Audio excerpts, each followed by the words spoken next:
Hey guys, this is Rick Reyes, and in this section I'm going to talk a little bit about just who I am, why I got started in the industry and how I started the school.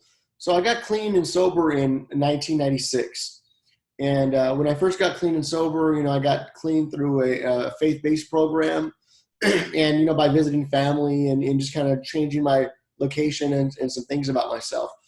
But after I got clean and sober, I really just kind of was still flip-flopping around, job to job or getting back and forth on disability, because I'm in a wheelchair. I had a spinal injury at birth, and it put me permanently in a wheelchair for my entire life. So I just wasn't really sure what I was going to do. But as in the video you saw on the home screen, I talked about how I found out about the Alcohol and Drug Studies program. But one thing that I really didn't mention was that it actually was a really difficult challenge for me to get into that school. The building was old. It was in Long Beach. And they basically told me when I showed up and got approved to go into the program that they weren't going to accept me because the building was made before 1975, something like that. And because of that, they didn't have to make any major adjustments to the building because the ADC studies program was upstairs and couldn't accommodate me. And so I couldn't take no for an answer. I mean, that was the biggest opportunity that I had up to that point in my life, was to where I felt I had some hope. And so I just kept calling and bothering them. I showed up on the first day of class, and they're like, Mr. Reyes, we told you we can't accept you into this program. I remember I even had my family member call and act like I was a lawyer. They were a lawyer. That's how bad I wanted it. I didn't give up, Same thing, like if I was in my addiction, I wasn't going to give up just because the dope man wasn't there. Same way I didn't want to give up when I wanted to do, something with my career. And finally, after bothering them, they called me and said, look, we'll let you come to school.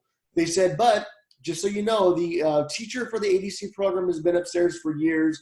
The students have been up there for many, many months already. And they might be a little bit upset when they have to move everything down, but they've agreed to, and we just wanted to let you know that there might be some bad feelings about it when you come to class. And I thought, fine.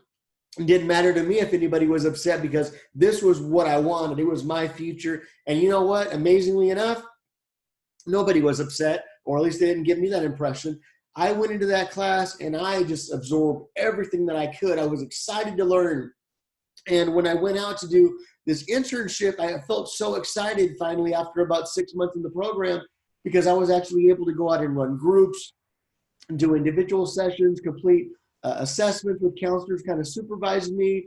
And it was a great, great experience, And about 5 years or so of being in the field, I noticed just a lot of things that didn't sit right with me. Families would call and they'd say, what do I do, for my husband that wants to get into treatment, but he doesn't really want to accept help yet.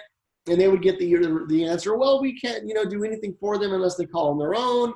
Or, they have to really want it to be able to get, treatment, or they'll say, well, have them call us back and we'll, put them on this 6-month waiting list or whatever, many different things that they were told. And I just thought to myself, wow, if that was me in my addiction at that time trying to get help, I wasn't going to be able to stay on a 6-month waiting list. Or if my family was trying to call to get me into treatment and I didn't really want to go there, how am I going to call for an assessment or screening over the phone when I didn't really, willingly want to put myself out there yet? And so it made me think a lot. That's when I decided to get trained as an interventionist and to, look at considering the option of getting into teaching.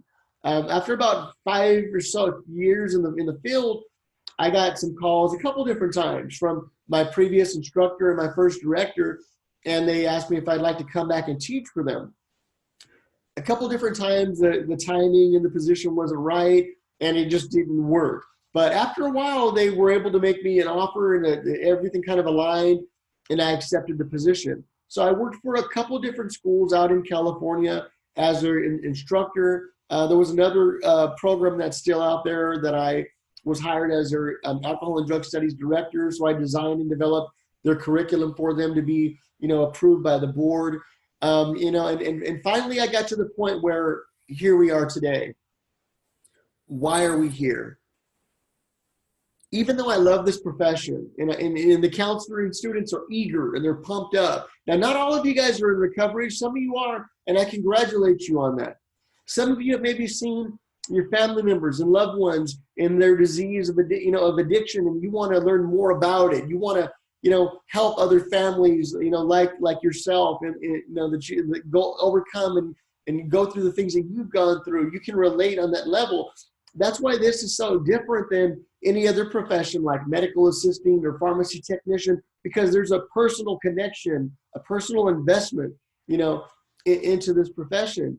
And so because of that, I was seeing a lot of students enrolling in our program. I mean, sometimes I would have classes of like 30 or more students just for one session. And I taught 3 different sessions a day, morning, afternoon, and evening, all full, people waiting to get into the school.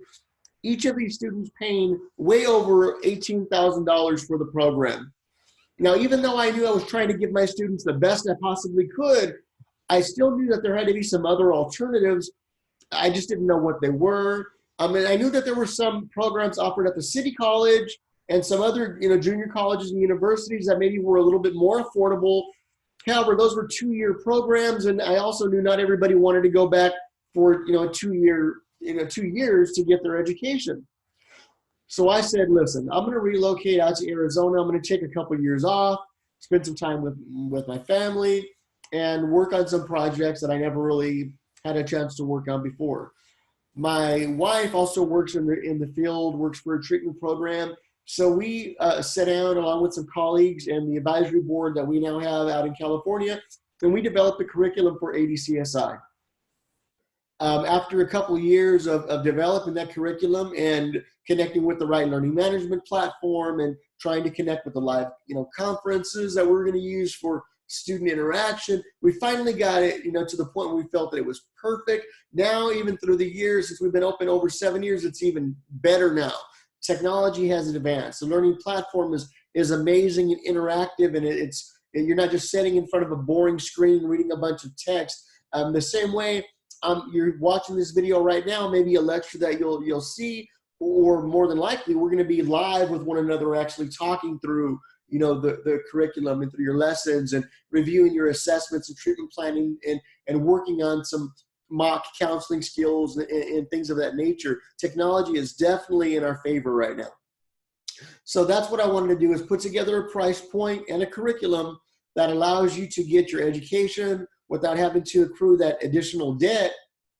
Because I know that so many people are so passionate about this that we could probably charge 2 or 3 times the amount that we charge and people would still sign up. But fortunately enough, not only am I the owner of the program, not only am I an instructor, not only am I a counselor, but I'm also a man in recovery that tries to do the next right thing. And so with that being said, guys, thanks for visiting our About page. I hope to see you moving forward through the process of applying. Go ahead and click the apply link, fill out your application, and register. And of course, if you have any other questions before you get to that point, reach out. Somebody will reach out and call you. And it might be me.